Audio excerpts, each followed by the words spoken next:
Tuhan adalah gembalaku, takkan kekurangan aku. Saudara-saudari yang terkasih di dalam Kristus, selamat pagi. Salam jumpa lagi dalam Sabda Siap Saji, Jumat 14 Juli 2023. Marilah kita berdoa dalam nama Bapa dan Putra dan Roh Kudus. Amin.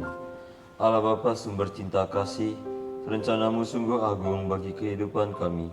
Resapilah kami dengan Roh Kudus agar dapat mewartakan cinta kasih-Mu dan damai sejahtera bagi semua orang yang berkenan di hati-Mu. Dengan pengantaran Yesus Kristus Putra-Mu Tuhan kami, yang bersama dengan Dikau dalam persatuan Roh Kudus, hidup dan berkuasa Allah sepanjang segala masa. Amin. Tuhan bersamamu. Dan bersama Inilah Injil Yesus Kristus menurut Matius. Muliakanlah Tuhan. Matius bab 10 ayat 16 dengan 23. Pada suatu hari Yesus bersabda kepada ke-12 murid-Nya, "Lihat, aku mengutus kalian seperti domba ke tengah-tengah serigala. Sebab itu hendaklah kalian cerdik seperti ular dan tulus seperti merpati. Tetapi waspadalah terhadap semua orang, sebab ada yang akan menyerahkan kalian kepada majelis agama dan mereka akan menyesah kalian di rumah ibadatnya. Karena kalian akan digiring ke muka penguasa dan raja-raja sebagai suatu kesaksian bagi mereka dan bagi orang-orang yang tidak mengenal Allah. Apabila mereka menyerahkan kalian, janganlah kalian khawatir akan bagaimana dan akan apa yang harus kalian katakan. Karena semuanya itu akan dikurniakan kepadamu pada saat itu juga. Karena bukan kalian yang akan berbicara, melainkan Roh Bapamu. Dialah yang akan berbicara dalam dirimu. Orang akan menyerahkan saudaranya untuk dibunuh. Demikian pula seorang anak terhadap anaknya. Anak-anak akan memberontak terhadap orang tuanya dan akan membunuh mereka, dan kalian akan dibenci semua orang karena namaku. Tetapi barang siapa bertahan sampai sesudahnya akan selamat. Apabila mereka menganiaya kalian di suatu kota, larilah ke kota yang lain. Aku berkata kepadamu, sungguh sebelum kalian selesai mengunjungi kota-kota Israel, Anak Manusia sudah datang." Demikianlah sabda Tuhan. Terpujilah Kristus. Romo, saya ingin bertanya, apa ini maksud dikatakan Yesus, "Lihat, aku mengutus kalian seperti domba ke tengah-tengah serigala"? Selamat pagi. Selamat pagi, Romo. Domba itu binatang yang lembut. Serigala binatang yang ganas. Itu perumpamaan. Ya, saudara terkasih, konteks baca Injil pada hari ini adalah perutusan. Kalau kita refleksi, ketika Yesus hadir sebagai anak manusia, tidak semua orang percaya. Padahal yang dilakukan Yesus jelas. Menyembuhkan orang sakit, yang timpang, yang bisu, yang buta. Bahkan mempergandakan roti. Banyak orang masih belum percaya. Maka sebetulnya secara pribadi tentu Yesus merasakan tidak mudah mewartakan kabar gembira tadi. Kenapa? Karena ada orang yang boleh katakan para orang-orang Farisi, Saduki merasa tersaing dengan Yesus. Mereka hidup dalam tradisi iri hati dan dengki. Kalau kita sudah dikuasai oleh iri hati dan dengki, maka semua hal yang kita amati, biarpun itu positif, menjadi negatif. Dan perutusan yang dibuat oleh Yesus kepada para murid itu adalah perutusan yang mengandung risiko. Risikonya adalah bisa diterima, bisa tidak. Bahkan bisa membahayakan hidup. Maka Yesus mengatakan, domba dikirim ke tengah-tengah serigala. Dunia ini ganas.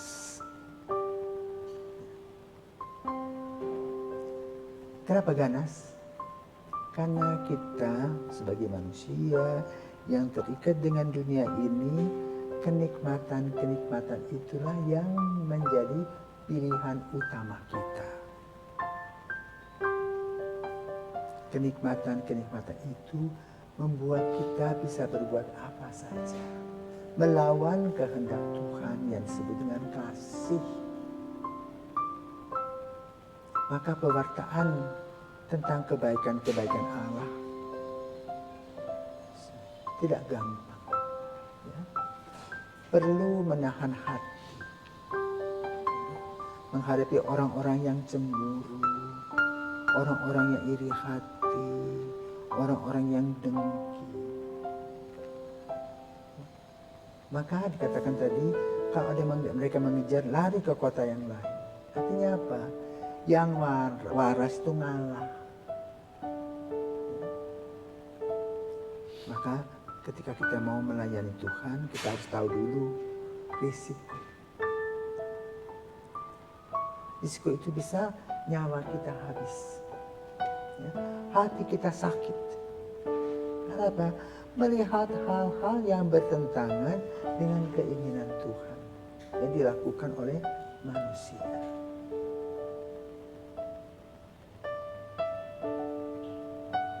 Saat ini kan ramai itu, ya, bagaimana orang mengubah Injil. Ya, Injil diciptakan, merefleksikan tentang ciptaan Allah, dua golongan, laki-laki dan perempuan. Sekarang ini terbalik. Nah, bagaimana kita mewartakan ketika Tuhan menciptakan laki-laki dan perempuan? Orang melawannya. Padahalnya sudah jelas secara natural kalau seorang laki-laki dan perempuan menikah akan ada keturunan. Tetapi kalau sama-sama sejenis nggak ada keturunan, habis dia. Jadi peristiwa itu tidak melahirkan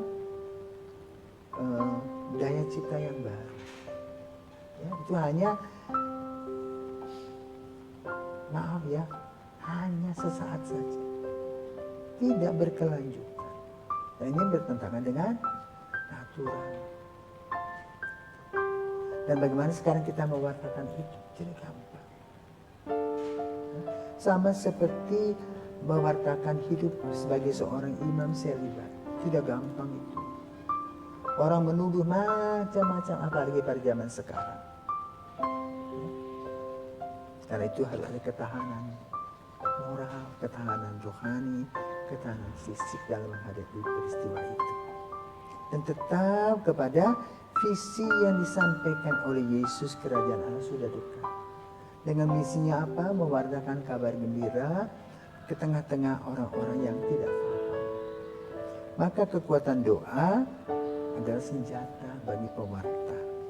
Hari ini mungkin belum dimengerti, maka didoakan lagi, besok didoakan lagi, besok didoakan lagi. Dan juga diwartakan lagi tanpa rasa bosan. Dan inilah yang perlu diperjuangkan oleh para pewarta kabar gembira. Yesus hanya mengingatkan kepada kita semua, tidak mudah. Ya. Maka harus berguna, harus licik tadi, seperti apa? Seperti ular. Licik seperti ular, Dan tulus seperti merpati. Itulah sifat pewartaan kita. Tidak gampang, penuh dengan kesabaran, ya, penuh dengan cinta kasih, penuh dengan iman, harapan. Ini yang perlu disampaikan dan juga menjadi ketahanan kita sebagai benteng. Dengan kata lain, sadar bahwa kita dipilih, diutus, disiapkan. Maka kita berani menghadapinya bersama dengan Yesus. Selamat kepada para misionaris, para pewarta kabar gembira yang berani dengan tulus seperti merpati dan licik seperti ular hadir dalam pewartaan kabar gembira. Tuhan memberkati. Amin.